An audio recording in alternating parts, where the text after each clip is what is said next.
അസ്സലാമു അലൈക്കും വറഹ്മത്തുള്ളാഹി വബറകാതുഹു. ബിസ്മില്ലാഹിർ റഹ്മാനിർ റഹീം. അൽഹംദുലില്ലാഹി റബ്ബിൽ ആലമീൻ. അസ്സലാത്തു വസ്സലാമു അലാ സയ്യിദിൽ മുർസലീൻ വഅലാ ആലിഹി വസ്വഹ്ബിഹി അജ്മഈൻ. അമ്മാ ബഅദ്. ബഹുമാനികളെ, അല്ലാഹു സുബ്ഹാനഹു വ തആല അവൻ ഇഷ്ടപ്പെടുന്ന സജ്ജനങ്ങളിൽ നമ്മയും നമ്മുടെ അഹ്ലുകാരെയും ഉൾപ്പെടുത്തി അനുഗ്രഹിക്കട്ടെ. ഒരുപാട് ആളുകൾ ദുആക്ക് വസിയ്യത്ത് ചെയ്തിട്ടുണ്ട്. അല്ലാഹു എല്ലാവരുടെ മുറാദുകളും ഹസൂലാക്കി നൽകട്ടെ. രോഗികളായ ധാരാളം ആളുകളുണ്ട്. നമ്മുടെ ചെറിയ മുസ്താദ് അടക്കമുള്ള നമ്മളുമായി ബന്ധപ്പെടുന്ന പലരും രോഗത്തിൻ്റെ പ്രയാസത്തിലാണ്. അല്ലാഹു എല്ലാവർക്കും ആജിലായ ഷിഫായിനെ പ്രദാനം ചെയ്യട്ടെ.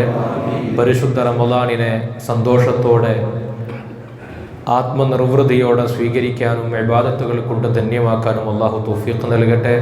കാമിലായ ഈമാനോടെ ലോകത്തോട് വിട പറയാൻ അല്ലാഹു നമ്മെ എല്ലാവരെയും അനുഗ്രഹിക്കട്ടെ. ആമീൻ യാ റബ്ബൽ ആലമീൻ. ബഹുമാനമുള്ള മുഅ്മിനീങ്ങളെ, അല്ലാഹു സുബ്ഹാനഹു വ തആല അവൻ്റെ ഭൂമിയിൽ, അവൻ്റെ സൗകര്യങ്ങളിൽ, അവൻ്റെ ഔദാര്യത്തിൽ ജീവിക്കുന്ന നമ്മളോട് എങ്ങനെയാണ് ഈ ഭൂമിയിലെ നമ്മുടെ ജീവിതത്തെ ക്രമീകരിക്കേണ്ടത് എന്നതിന് കൃത്യമായി നിയമങ്ങളും നിർദ്ദേശങ്ങളും മാനദണ്ഡങ്ങളും ഒക്കെ പറഞ്ഞു നൽകിയിട്ടുണ്ട്. അതിൽ നിന്ന് ഏതെങ്കിലും ഒരു പ്രത്യേക ഭാഗത്തെ മാത്രം എടുത്താൽ നമുക്കൊരിക്കലും ഒരു സമ്പൂർണ്ണ മുസ്ലിമായി ജീവിക്കാൻ കഴിയില്ല. ഇസ്ലാം എന്നത് എൻ്റെ അഭിമാനമാണ് എന്ന് നമുക്ക് ഓരോരുത്തർക്കും പറയാൻ കഴിയണമെങ്കിൽ നമ്മുടെ ജീവിതത്തിലെ ചെറുതും വലുതുമായ എല്ലാ കാര്യങ്ങളിലും ഇസ്ലാമിൻ്റെ നിയമത്തെ അനുധാവനം ചെയ്യാൻ നാം മുന്നിട്ട് വരണം. ഇസ്ലാമിൻ്റെ നിയമങ്ങൾ നിഷ്കർഷിക്കുന്ന പരിധിക്കപ്പുറത്ത് നിന്ന് മറ്റെന്തെങ്കിലും ഔദാര്യങ്ങളോ മറ്റെന്തെങ്കിലും ആനുകൂല്യങ്ങളോ ഒക്കെ നമ്മൾ സ്വീകരിക്കാൻ തുടങ്ങിയാൽ പലപ്പോഴും ഇസ്ലാമിൻ്റെ നിയമങ്ങൾ ഒരു ഭാരമായിട്ട് അനുഭവപ്പെടാൻ സാധ്യതയുണ്ട്. അതിൻ്റെ പ്രധാനപ്പെട്ട കാരണം നമ്മുടെ ജീവിതത്തെ പരിശുദ്ധ ഇസ്ലാമിൻ്റെ നിയമങ്ങൾക്കുള്ളിൽ ക്രമീകരിക്കാൻ നാം തയ്യാറാകാതെ വരുമ്പോഴാണ്. ഉദാഹരണമായി പറഞ്ഞാൽ, നമ്മുടെ രാജ്യത്ത് ജീവിച്ചുകൊണ്ടിരിക്കുമ്പോൾ ഈ രാജ്യത്തിൻ്റെ നിയമത്തെ പൂർണ്ണമായി നമ്മൾ ഉൾക്കൊള്ളണം. ഒരുപക്ഷെ വിദേശ രാജ്യങ്ങളിലൊക്കെ നിങ്ങൾ പോയി കഴിഞ്ഞാൽ ഇവിടെയുള്ള നിയമങ്ങൾക്ക് വ്യത്യസ്തമായ നിരവധി നിയമങ്ങൾ അവിടെ കാണാൻ കഴിയും. ഇപ്പോൾ അവിടെ വാഹനങ്ങൾ ഓടിക്കുകയാണെങ്കിൽ 120, 140 വേഗതയിലൊക്കെ നിങ്ങൾക്ക് വാഹനം ഓടിക്കാം. അതാണ് മനുഷ്യൻ്റെ യാത്രക്ക് സൗകര്യം, അങ്ങനെയാണ്. പക്ഷെ കേരളത്തിലേക്ക് വരുമ്പോൾ 80 വേഗതയ്ക്ക് മുകളിൽ വാഹനം ഓടിച്ചു കഴിഞ്ഞാൽ അത് നിയമവിരുദ്ധമാണ്. അപ്പോൾ നമുക്കതൊരു പ്രയാസമായിട്ടൊരു പക്ഷേ പല ആളുകൾക്കും അനുഭവപ്പെടാൻ സാധ്യതയുണ്ട്. കാരണം മറ്റുള്ള ആനുകൂല്യങ്ങളെ ഇങ്ങോട്ട് സ്വീകരിച്ചാൽ ഇവിടെയുള്ള നിയമങ്ങളുടെ അതിൻ്റെ തത്വവും അതിൻ്റെ പ്രയോഗവും അതിൻ്റെ പൊതു നന്മകളും തിരിച്ചറിയാൻ കഴിയാതെ വന്നാൽ അതൊരു ഭാരമായിട്ട് അനുഭവപ്പെടും. അതിൻ്റെ പ്രധാനപ്പെട്ട കാരണം നിയമങ്ങളെ അതിൻ്റെ പരിധിക്കുള്ളിൽ നിന്ന് ഉൾക്കൊള്ളാൻ കഴിയാത്തത് കൊണ്ടാണ്. ഇതേ രീതിയിൽ തന്നെയാണ് ഇന്ന് മുസ്ലിങ്ങൾക്കുള്ളിൽ നിന്ന് ഇസ്ലാമിൻ്റെ നിയമങ്ങളെ ചോദ്യം ചെയ്യുന്ന ആളുകളും. അവർ ഇസ്ലാം എന്നത് പേരിൽ മാത്രം കൊണ്ടു നടക്കുന്നവരാണ്, അല്ലെങ്കിൽ ആചാരങ്ങളിൽ മാത്രം ഇസ്ലാമിനെ കൊണ്ടു നടക്കുന്നവരാണ്, അതല്ലെങ്കിൽ മറ്റു മേഖലകളിൽ മാത്രം ആനുകൂല്യം ലഭിക്കേണ്ട ഇടങ്ങളിൽ മാത്രം ഇസ്ലാമിനെ കൊണ്ടു നടക്കുന്നവരാണ്. അങ്ങനെയുള്ള ആളുകൾക്കൊരിക്കലും പരിശുദ്ധ ഇസ്ലാമിൻ്റെ നിയമങ്ങളുടെ പ്രായോഗികതയെ ഉൾക്കൊള്ളാൻ അവർക്ക് കഴിഞ്ഞുകൊള്ളണമെന്നില്ല. എല്ലാ അർത്ഥത്തിലും ഞാനൊരു മുസ്ലിമാണ് എന്ന് പറയാൻ എനിക്കും നിങ്ങൾക്കും കഴിയണമെങ്കിൽ ഉദ്ഖുലൂ ഫിസ്സിൽമി കാഫ, നിങ്ങൾ സമ്പൂർണ്ണ മുസ്ലിമാകണം എന്ന് ഖുർആൻ പറഞ്ഞ ആ പ്രയോഗത്തെ താല്പര്യപൂർവ്വം സ്വീകരിക്കാൻ കഴിയണമെങ്കിൽ നമ്മൾ എല്ലാ അർത്ഥത്തിലും ഇസ്ലാമിൻ്റെ നിയമങ്ങളെ സ്വീകരിക്കണം. ഞാൻ പറഞ്ഞു വരുന്നത്, ഏതാനും ആഴ്ചകളായി നമ്മുടെ കേരളത്തിൽ കേട്ടുകൊണ്ടിരിക്കുന്ന സജീവമായ ചർച്ചകളാണ് പരിശുദ്ധ ഇസ്ലാമിൻ്റെ അനന്തരാവകാശ നിയമങ്ങളുമായി ബന്ധപ്പെട്ടുകൊണ്ട് മുസ്ലിം സമൂഹത്തിലെ സ്ത്രീകൾക്ക് നീതി നിഷേധിക്കപ്പെടുന്നുണ്ട് എന്ന വ്യാപകമായ പ്രചരണം. അതിൻ്റെ ഫലമായി ഇസ്ലാമിനെതിരെ നിയമങ്ങൾ കൊണ്ടുവരികയും അതിനെതിരെ നിയമ പോരാട്ടങ്ങൾ നടത്തുകയും അവസാനം ഏക സിവിൽ കോഡ് പോലെയുള്ള ഏകമാന നിയമ സ്വഭാവത്തിലേക്ക് ഈ രാജ്യത്തെ കൊണ്ടുപോയി മുസ്ലിം സമൂഹത്തിൻ്റെ സിവിൽ നിയമങ്ങളിൽ കൈകടത്തലുകൾ നടത്താനുള്ള ശ്രമങ്ങളും നടന്നുകൊണ്ടിരിക്കുന്നു എന്നത് വിശ്വാസികളായ നമ്മൾ അതിനെ നിസ്സാരമായി കണ്ടുകൂടാ, ഗൗരവമായിട്ട് തന്നെ കാണാം. മുസ്ലിം സമൂഹത്തിൽപ്പെട്ട ഏതാനും ചില ആളുകളെ വിലക്കെടുത്തുകൊണ്ട് ഈ രാജ്യത്തെ ഇസ്ലാമിന്റെ ശത്രുക്കളും ഏക സിവിൽ കോഡിന് വേണ്ടി ശ്രമിച്ചുകൊണ്ടിരിക്കുന്ന ആളുകളും ഇസ്ലാമിനകത്തു നിന്നും ഏതാനും ചില ആളുകളെ വിലക്കെടുത്തുകൊണ്ടാണ് മുസ്ലിമീങ്ങളാണെന്ന പേരിൽ സമൂഹത്തിന് മുമ്പിൽ പ്രദർശിപ്പിക്കുന്നത്. എന്നിട്ട് ഇസ്ലാമിന്റെ നിയമങ്ങൾക്കെതിരെ അവരെ കൊണ്ട് ആരോപണങ്ങൾ പറയിപ്പിക്കുകയാണ്. എന്താണ് ഇതിന്റെ വസ്തുത? പരിശുദ്ധ ഇസ്ലാമിനോളം നിയമങ്ങളുടെ സമഗ്രതയെ ഇത്രമേൽ സമ്പൂർണ്ണമായി അവതരിപ്പിച്ച ഒരു മതത്തെയും കാണാൻ കഴിയില്ല. ഒരു മനുഷ്യന്റെ ജീവിതകാലത്ത് മാത്രമല്ല, അവൻ മരണപ്പെട്ടു കഴിഞ്ഞാലും അവൻ്റെ മരണപ്പെട്ടതിന് ശേഷമുള്ള അവൻ്റെ കാര്യങ്ങളെ എങ്ങനെയൊക്കെയാണ് വിനിയോഗിക്കപ്പെടേണ്ടത് എന്ന് ഇത്രമേൽ സമഗ്രമായിട്ട് ഒരു മതഗ്രന്ഥവും ഒരു സംവിധാനവും ഇവിടെ കൃത്യമായി നിർവചിച്ചു കാണുന്നില്ല. അവിടെയാണ് പരിശുദ്ധ ഇസ്ലാം ഒരു മനുഷ്യൻ മരണപ്പെട്ടു കഴിഞ്ഞാൽ അവൻ്റെ സാമ്പത്തികമായ ബാധ്യതകളെ, സാമ്പത്തികമായ ഉത്തരവാദിത്തങ്ങളെ എങ്ങനെയാണ് ചെലവഴിക്കേണ്ടത് എന്ന് നിർണയിച്ചു നൽകുന്നത്. പ്രധാനമായും 5 രീതിയിലാണ് ഒരു മനുഷ്യന്റെ സമ്പത്തിനെ അവൻ്റെ മരണശേഷം വിനിയോഗിക്കപ്പെടേണ്ടത്. ആദ്യം പരിശോധിക്കേണ്ടത് അവൻ്റെ സമ്പത്തുമായി നേരിട്ട് ബന്ധമുള്ള എന്തെങ്കിലും ഉത്തരവാദിത്തങ്ങൾ അവൻക്കുണ്ടോ എന്നാണ്. ഉദാഹരണമായി, നമുക്ക് സക്കാത്ത് കൊടുക്കാനുണ്ടെങ്കിൽ ആ സക്കാത്ത് ഞാൻ കൊടുത്താലും കൊടുത്തിട്ടില്ലെങ്കിലും എൻ്റെ സമ്പത്തിൽ ഇന്നു മുതൽ സക്കാത്തിന് അർഹതപ്പെട്ട വിഹിതമുണ്ടെങ്കിൽ ഇന്നു മുതൽ അത് എൻ്റെതല്ല, എൻ്റെ കൈവശം ഇരിക്കുന്നു എന്ന് മാത്രമേ ഉള്ളൂ. അതൊരിക്കലും എൻ്റെ സമ്പത്തല്ല. ഞാൻ എന്തെങ്കിലും ഒരു വസ്തു പണയപ്പെടുത്തിയിട്ടുണ്ടെങ്കിൽ ആ പണയപ്പെടുത്തപ്പെട്ട വസ്തുവിൻ്റെ ഒരു വിഹിതം എൻ്റെ കൈവശമുണ്ടെങ്കിൽ അത് എൻ്റെ കൈവശമുണ്ടെങ്കിലും അതെനിക്ക് അവകാശപ്പെട്ടതല്ല. ഇങ്ങനെ എൻ്റെ സമ്പത്തുമായി നേരിട്ട് ബന്ധമുള്ള എന്ന് പറഞ്ഞാൽ ഒരു ഇസ്ലാമിക രാജ്യമാണെങ്കിൽ നമ്മുടെ അനുവാദം പോലുമില്ലാതെ അവിടെയുള്ള ഗവൺമെന്റിന് അത്തരം സമ്പത്തുമായി ബന്ധപ്പെട്ട ഉത്തരവാദിത്തങ്ങളെയും കടങ്ങളെയും നേരിട്ട് ഏറ്റെടുക്കാൻ സാധ്യമാകുമെന്നതാണ്. ഇങ്ങനെ സമ്പത്തുമായി ബന്ധപ്പെട്ട നേരിട്ടുള്ള ഉത്തരവാദിത്തങ്ങളെയാണ് ഒന്നാമതായി പരിഗണിക്കേണ്ടത്. രണ്ടാമതായി പരിശോധിക്കേണ്ടത് അവന്റെ മരണാനന്തര ചിലവുകൾക്ക് വേണ്ടിയാണ് നീക്കിവെക്കേണ്ടത്. സ്വാഭാവികമായും ഒരാൾ മരണപ്പെട്ടു കഴിഞ്ഞാൽ അതിനെ തുടർന്ന് വരുന്ന ഏതാനും ചില ചെലവുകളുണ്ട്, ദൂർത്തില്ലാത്ത ചെലവുകൾ. ആ ചെലവുകൾക്ക് വേണ്ടിയാണ് അവന്റെ സമ്പത്തിന്റെ വിഹിതം രണ്ടാമതായിട്ട് പരിഗണിക്കപ്പെടേണ്ടത്. മൂന്നാമതായിട്ട് ആ വ്യക്തിയോട് ബന്ധപ്പെടുന്ന കടങ്ങളാണ്. എനിക്കൊരു വ്യക്തിക്ക് 1 ലക്ഷം രൂപ കൊടുക്കാനുണ്ടെങ്കിൽ, ഒരു വ്യക്തിക്ക് മറ്റെന്തെങ്കിലും കൊടുക്കാനുണ്ടെങ്കിൽ, ഞാൻ പള്ളിക്കോ മദ്രസക്കോ വാഗ്ദത്തം നൽകിയിട്ടുണ്ടെങ്കിൽ ആ വാഗ്ദത്തം നൽകപ്പെട്ടത് എൻ്റെ സമ്പത്തിനോട് നേരിട്ട് ബന്ധപ്പെടുന്നതല്ല, വ്യക്തി എന്ന നിലയ്ക്ക് ഞാനുമായി ബന്ധപ്പെടുന്നതാണ്. ആ വ്യക്തി എന്ന നിലയ്ക്ക് ബന്ധപ്പെടുന്ന ആ കടങ്ങൾ വീട്ടാനാണ് മൂന്നാമതായിട്ട് എൻ്റെ സമ്പത്തിനെ വിനിയോഗിക്കപ്പെടേണ്ടത്. നാലാമതായി അവൻ വസൂയത്ത് ചെയ്തിട്ടുണ്ടെങ്കിൽ ആ വസൂയത്തിന് വേണ്ടിയാണ് അവൻ്റെ സമ്പത്ത് ചെലവഴിക്കപ്പെടേണ്ടത്. വസൂയത്ത് എന്ന് പറഞ്ഞാൽ ഒരു മനുഷ്യൻ മരണപ്പെട്ടു കഴിഞ്ഞാൽ അവൻ്റെ മരണത്തിനു ശേഷം ബാക്കിയായി വരുന്ന സമ്പത്തിൽ നിന്ന് 1/3 ഭാഗം മാത്രമേ അയാൾക്ക് വസൂയത്ത് ചെയ്യാൻ അധികാരമുള്ളൂ. 1/3 ഭാഗം മാത്രമേ വസൂയത്തായിട്ട് നൽകപ്പെടേണ്ടതുള്ളൂ. ഈ 4 കാര്യങ്ങൾ കഴിഞ്ഞാൽ 5ാമതായിട്ട് പരിഗണിക്കപ്പെടേണ്ട കാര്യമാണ് ഇതെല്ലാം കഴിഞ്ഞ് ബാക്കി വന്ന സമ്പത്തിനെ അവൻ്റെ കുടുംബ ബന്ധത്തിൽപ്പെട്ട അവനുമായി ബന്ധപ്പെട്ട അനന്തരാവകാശികളായ ആളുകൾക്ക് നിയമപ്രകാരം വീതിച്ചു കൊടുക്കണം, അത് വിഹിതം ചെയ്യണം എന്ന കാര്യം. ഈ 5 കാര്യങ്ങളെയും പരിഗണിച്ചുകൊണ്ടാണ് പരിശുദ്ധ ഇസ്ലാം ഒരാൾ മരണപ്പെട്ടു കഴിഞ്ഞാൽ അയാളുടെ സമ്പത്തിനെ എങ്ങനെ കൈകാര്യം ചെയ്യണമെന്ന് പറയുന്നത്. ഈ അനന്തരാവകാശ നിയമത്തിൽ ഇത് അവസാനം വരുന്ന കാര്യമാണ്. ഈ 4 കാര്യങ്ങളും കഴിഞ്ഞ് വരുന്ന അനന്തരാവകാശ നിയമത്തിന്റെ ഓരോ ഭാഗങ്ങളെടുത്ത് പരിശോധിച്ചാലും അവിടെയെല്ലാം സമ്പൂർണമായ നിയമ സംവിധാനങ്ങളാണ് ഇസ്ലാം ഒരുക്കിയിട്ടുള്ളത്. ആ അനന്തരാവകാശ നിയമത്തിൽ സ്ത്രീകൾക്ക് അവകാശമുണ്ട്, പുരുഷന്മാർക്ക് അവകാശമുണ്ട്. പരിശുദ്ധ ഖുർആൻ അവതരിക്കപ്പെടുന്ന പശ്ചാത്തലത്തിൽ, വിശുദ്ധ ഖുർആൻ വരുന്ന സമയത്ത് ഇസ്ലാമിന്റെ ആവിർഭാവകാലത്ത് പുരുഷന്മാരിൽ നിന്ന് മുതിർന്നവർക്ക് മാത്രമാണ് സാമ്പത്തികമായി അനന്തരാവകാശം ലഭിച്ചിരുന്നുള്ളൂ, സ്ത്രീകൾക്കില്ല, അതിൽ മുതിർന്നവർക്കുമില്ല. മഹാനായ നബി സല്ലല്ലാഹു അലൈഹി വസല്ലം തങ്ങളുടെ സ്വഹാബി ഔസ് ഇബ്നു സാബിത്ത് എന്ന മദീനക്കാരനായ സ്വഹാബി മരണപ്പെട്ടു പോയി. ആ മരണപ്പെട്ട സ്വഹാബിയുടെ ഭാര്യ ഉമ്മു കുജ്ജ എന്നവർ, അവർക്ക് 3 പെൺകുട്ടികളാണ് ഉണ്ടായിരുന്നത്. ആ 3 പെൺകുട്ടികൾക്കും ഭാര്യയ്ക്കും ഒരു വിഹിതം പോലും കൊടുക്കാതെ അദ്ദേഹത്തിന്റെ സഹോദരന്മാർ അദ്ദേഹത്തിന്റെ പിതൃവ്യ സഹോദരന്മാർ വന്ന് എല്ലാ സമ്പത്തുകളും കൈവശപ്പെടുത്തിയപ്പോഴാണ് ഇവർ വന്ന് നബി സല്ലല്ലാഹു അലൈഹി വസല്ലം തങ്ങളോട് പരാതി പറഞ്ഞത്. ആ പരാതിയുടെ അടിസ്ഥാനത്തിലാണ് പരിശുദ്ധ ഖുർആനിലെ വളരെ പ്രസിദ്ധമായ ആയത്ത് ഇറങ്ങിയത്. ലിർരിജാലി നസീബും മിമ്മാ തറക്കൽ വാലിദാനി വൽ അഖറബൂൻ വലിന്നിസാഇ നസീബുൻ. സ്ത്രീകൾക്ക്, പുരുഷന്മാർക്ക് വിഹിതമുള്ളതുപോലെ തന്നെ സ്ത്രീകൾക്കും വിഹിതമുണ്ട്, അവർക്കും അനന്തരാവകാശത്തിൽ വിഹിതമുണ്ട് എന്ന് ചരിത്ര പ്രസിദ്ധമായ പ്രഖ്യാപനം 1400 കൊല്ലം മുമ്പ് ആദ്യമായി മുഴങ്ങിക്കേട്ടത് പരിശുദ്ധ ഖുർആനിൽ നിന്ന് മാത്രമാണ്.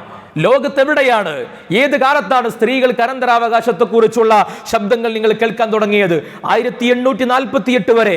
അമേരിക്കയാണല്ലോ ഇന്നത്തെ ഏറ്റവും വലിയ വികസിത രാജ്യമെന്ന് പറയുന്നത്. അവിടെ 1848 വരെ ന്യൂയോർക്കിൽ ഉണ്ടായിരുന്ന സ്ത്രീകൾക്ക് സ്വന്തം സ്വന്തമായി അവരുടെ പേരിൽ ഒരു തുണ്ട് ഭൂമി പോലും രജിസ്റ്റർ ചെയ്യപ്പെടാനുള്ള അവകാശം ഉണ്ടായിരുന്നില്ല. 1850 അമേരിക്കയിലെ എല്ലാ സ്റ്റേറ്റുകളിലും സ്ത്രീകൾക്ക് അനന്തരാവകാശ നിയമം എന്ന് വരുന്നത്.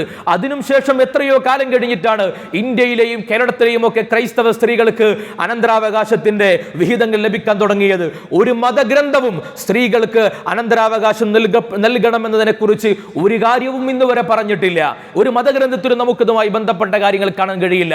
പരിശുദ്ധ ഇസ്ലാം 1400 കൊല്ലങ്ങൾക്ക് മുമ്പ് തന്നെ ഇതിനെക്കുറിച്ച് പറഞ്ഞു എന്നത് വളരെ പ്രസിദ്ധമായി നമ്മൾ മനസ്സിലാക്കേണ്ട കാര്യമാണ്. ജീവിതകാലത്ത് ഒരു മനുഷ്യന്റെ സമ്പത്തിൽ ഒരാൾക്കും അധികാരമില്ല. മരണപ്പെട്ടതിന് ശേഷമാണ് അധികാരം ലഭിക്കുന്നത്. അവിടെ തന്നെ പലപ്പോഴും ഉണ്ടാകുന്ന പ്രധാനപ്പെട്ട ആരോപണങ്ങൾ എന്താണ്? ഒന്ന്, പ്രധാനമായിട്ടും ഒരു സ്ത്രീകൾക്ക് ലഭിക്കുന്നതിന്റെ ഇരട്ടിയാണ് പുരുഷന്മാർക്ക് ലഭിക്കുന്നത് എന്നാണ്. സ്ത്രീകൾക്ക് ലഭിക്കുന്നതിന്റെ ഇരട്ടി പുരുഷന്മാർക്ക് ലഭിക്കുന്നു എന്ന ആരോപണം നിങ്ങളൊക്കെ കേട്ടിട്ടുണ്ടാകും. എന്നാൽ അനന്തരാവകാശത്തിന്റെ അനേക രൂപങ്ങളിൽ നിന്ന് ഒരു രൂപത്തിന്റെ കാര്യം മാത്രമാണത്. അനന്തരാവകാശം ലഭിക്കുന്ന എല്ലായിടങ്ങളിലും സ്ത്രീകൾക്ക് പകുതിയും പുരുഷന്മാർക്ക് അവരുടെ ഇരട്ടിയുമാണ് എന്ന് ഒരിക്കലും പരിശുദ്ധ ഖുർആൻ പറഞ്ഞിട്ടില്ല. സ്ത്രീകളുടെ കൂട്ടത്തിൽ അനന്തരാവകാശം എടുക്കുന്നതിൽ ഒരാൾ മരണപ്പെട്ടാൽ അയാളുടെ ഉമ്മയോ അയാളുടെ ഭാര്യയോ അയാളുടെ സഹോദരിമാരോ ഇങ്ങനെ തുടങ്ങിയ അനേക മകള് ഇങ്ങനെ തുടങ്ങിയ ആളുകൾക്കൊക്കെ ഈ അനന്തരാവകാശം ലഭിക്കുന്നുണ്ട്. ഈ അനന്തരാവകാശം ലഭിക്കുന്ന ആളുകൾ സ്ത്രീകളും പുരുഷന്മാരും കൂടിച്ചേർന്നുകൊണ്ട് 34 രൂപങ്ങളാണ് അനന്തരാവകാശവുമായി ബന്ധപ്പെട്ട് വരിക. ഈ 34 രൂപങ്ങളിൽ 4 സ്ഥലങ്ങളിൽ മാത്രമാണ് പുരുഷന്റെ പകുതി സ്ത്രീക്ക് ഓഹരിയായിട്ട് ലഭിക്കുന്നുള്ളൂ. 4 സ്ഥലങ്ങളിൽ മാത്രം. അതിൽ തന്നെ 14 സ്ഥലങ്ങളിൽ പുരുഷന്മാരെക്കാൾ കൂടുതൽ സ്ത്രീക്കാണ് അവകാശം ലഭിക്കുന്നത്. 14 സ്ഥലങ്ങളിൽ പുരുഷന്മാരെക്കാൾ കൂടുതൽ സ്ത്രീകൾക്കാണ് അധികാരം ലഭിക്കുന്നത്. 11 സ്ഥലങ്ങളിൽ സ്ത്രീകൾക്കും പുരുഷനും ഒരുപോലെയാണ് അവകാശം ലഭിക്കുന്നത്. ഇനി ബാക്കി വരുന്ന 5 സ്ഥലങ്ങളുണ്ട്. അവിടെ പുരുഷന് അവകാശമേ ഇല്ല, സ്ത്രീകൾക്ക് മാത്രമാണ് അവകാശം. ഈ 34 രൂപങ്ങളിൽ നിന്ന് ആർക്കാണ് മേൽക്കോയ്മയുള്ളത്? സ്ത്രീകൾക്കാണ് മേൽക്കോയ്മയുള്ളത്. അതിനർത്ഥം സ്ത്രീകൾക്ക് കൂടുതൽ ലഭിക്കുന്നു എന്നല്ല.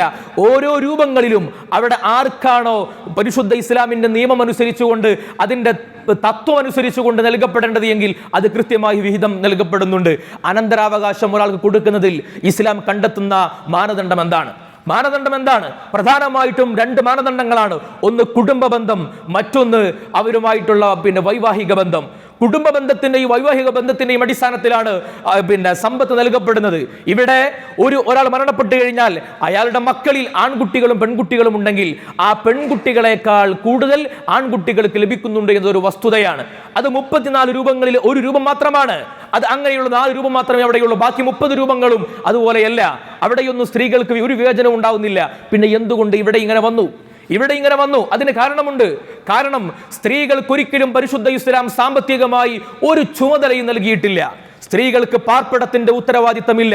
സ്ത്രീകൾ ഒരു പെൺകുട്ടി പിറന്നാൽ ആ പെൺകുട്ടി മരിക്കുന്നത് വരെ ആ പെണ്ണിന്റെ ഉത്തരവാദിത്തം മുഴുവൻ പുരുഷന്മാർക്കാണ്. മകളാകുമ്പോൾ ഉപ്പാക്കാണ് ഉത്തരവാദിത്തം. ഭർത്താവാകുമ്പോൾ ഭാര്യയാകുമ്പോൾ ഭർത്താവിനാണ് ഉത്തരവാദിത്തം. ഉമ്മയായി കഴിഞ്ഞാൽ പിന്നെ മക്കൾക്ക് അതിന്റെ ഉത്തരവാദിത്തം വരുന്നുണ്ട്. സ്ത്രീകൾക്ക് സമ്പത്ത് സ്വീകരിക്കാൻ അനേകം വഴികളുണ്ട്. ജോലി ചെയ്താൽ നിങ്ങൾ ആണിനും പെണ്ണിനും ഒരുപോലെ വിഹിതം കൊടുക്കണം, കൂലി കൊടുക്കണമെന്നാണ് ഇസ്ലാം. ലോകത്തെവിടെയും ഇന്നും പല രാജ്യങ്ങളിലും തുല്യമായ വേതനമില്ല. നിങ്ങൾ തുല്യമായ വേതനം കൊടുക്കണമെന്ന് പഠിപ്പിക്കുന്ന മതമാണ് ഇസ്ലാം. പക്ഷേ ആ സ്ഥലത്ത് പോലും അങ്ങനെ വേതനം ലഭിച്ചാൽ ആ പെണ്ണിന് തന്റെ സമ്പത്ത് ഒരിക്കലും നിർബന്ധമായി ചെലവഴിക്കേണ്ട ബാധ്യതയില്ല. വേണമെങ്കിൽ ഭർത്താവിന് കൊടുക്കാം, വേണമെങ്കിൽ മക്കൾക്ക് കൊടുക്കാം, വേണമെങ്കിൽ അവരുടെ ഇഷ്ടം പോലെ ചെലവഴിക്കാം. പാർപ്പിടത്തിന്റെ ഉത്തരവാദിത്തമില്ല. അവർക്ക് ആരെയും ചെലവ് കൊടുത്ത് കൊണ്ടു നടക്കേണ്ട ഒരു ബാധ്യത വരുന്നില്ല. ചെലവിന്റെ മുഴുവൻ ഉത്തരവാദിത്തവും പുരുഷനാണ് കൊടുത്തിട്ടുള്ളത്. സ്വാഭാവികമായും ചെലവിന്റെ ഉത്തരവാദിത്തം നൽകപ്പെട്ടിട്ടുള്ള പുരുഷനുണ്ടല്ലോ, ആ പുരുഷനല്ലേ കൂടുതൽ വിഹിതം വേണ്ടത്, ആ പുരുഷനല്ലേ കൂടുതൽ വിഹിതം കൊടുക്കേണ്ടത്. സ്ത്രീകൾക്ക് കിട്ടുന്ന പണം മുഴുവൻ അവൾക്ക് ഇഷ്ടമുള്ളതുപോലെ വിനിയോഗിക്കാൻ കഴിയുന്നതാണ്. എന്നാൽ പുരുഷൻ ലഭിക്കുന്നതോ അവന്റെ ഉമ്മ, അവന്റെ ഭാര്യ, അവന്റെ മക്കൾ, ഒരുപക്ഷെ ഈ പറയപ്പെടുന്ന പെൺകുട്ടികൾ പോലും, ഇവന്റെ സഹോദരിമാർക്ക് പോലും ഇവൻ ചെലവ് കൊടുക്കേണ്ട അവസ്ഥകൾ വരുന്നുണ്ട്.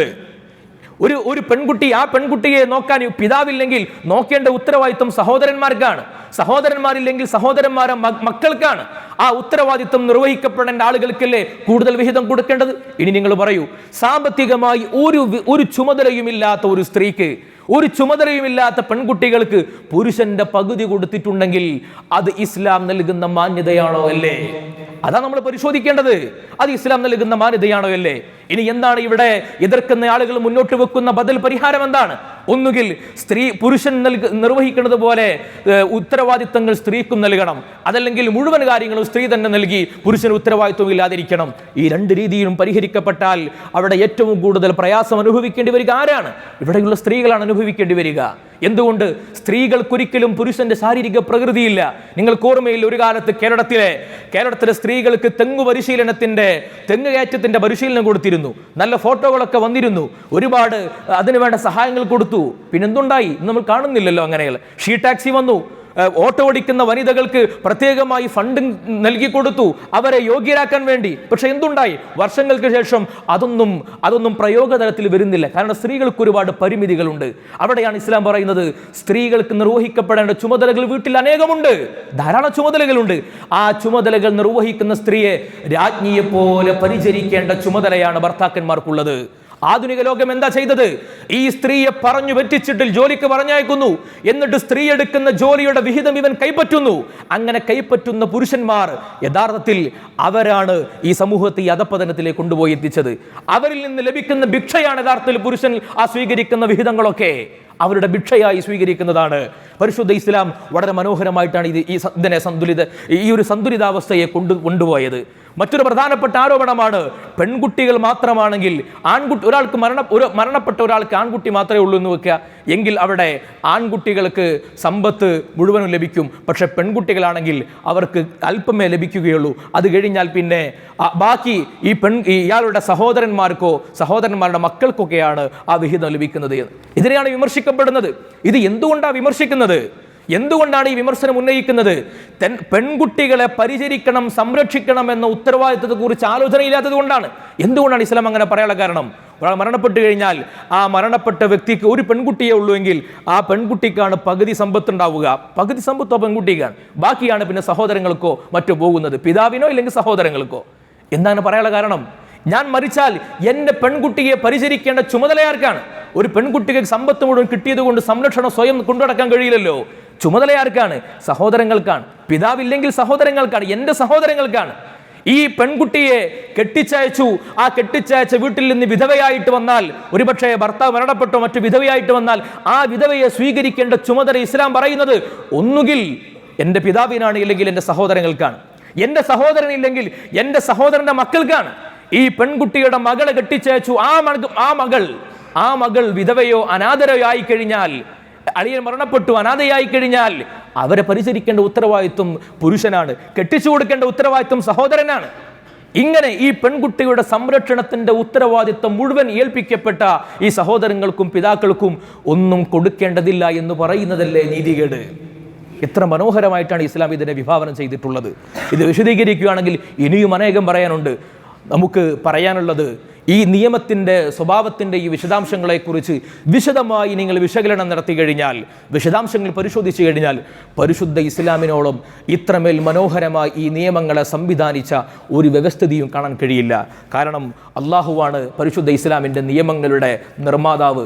സൃഷ്ടികളുടെ മനുഷ്യൻ്റെ പോരായ്മകളും കുറവുകളും അവൻ്റെ അവസ്ഥയും ഒക്കെ അറിയുന്ന അള്ളാഹുവാണ് ഈ നിയമങ്ങളെ സംവിധാനിച്ചിട്ടുള്ളത്.